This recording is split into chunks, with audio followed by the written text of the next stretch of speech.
Tell me about the Templars. What do you want to know? What can you tell me about the history of the Templars? The Templars are one of those enigmas of history. Not really much of an enigma, though. In 1118, Baldwin II, Patriarch of Jerusalem, accepted a vow from a knight of Champagne. This marked the start of the Templars. 10 years later, the Templars adopt the monastic rule of St. Benedict. They also start wearing white clothing with a red cross. That same year, they get papal approval. Because they had taken a vow of poverty, they couldn't make money. They lived entirely off donations, very big ones. They amassed so much wealth that they were able to found the first credit system. The pilgrim would drop off money at home, get a receipt, and pick up money at their destination. In 1250, the Templars showed that they were still religious in spite of the money, when 80 captured Templars were put to death for refusing to renounce Jesus.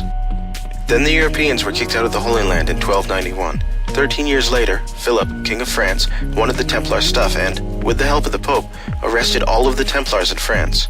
Under torture, they confessed to a lot. Those that changed their minds when not being tortured were set on fire. In another 6 years, a council was called to decide the Templars' fate. When it finished the next year, the Templars were dissolved. In 3 more years, the last Templar leader was killed. But the Templars wouldn't stay dead. 3 years later, the Christian militia was founded. It was just a new name for the Templars of Portugal. In various other countries, various new organizations were founded. They were really just the surviving Templars. Prince Henry the Navigator became Grand Master of the Christian militia. Columbus was son-in-law to a Grand Master, and he sailed under a Templar cross.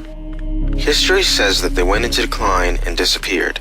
Conspiracy theory says that they are out there, doing things. Okay, what things? What do you know about the Templars and Deus Ex?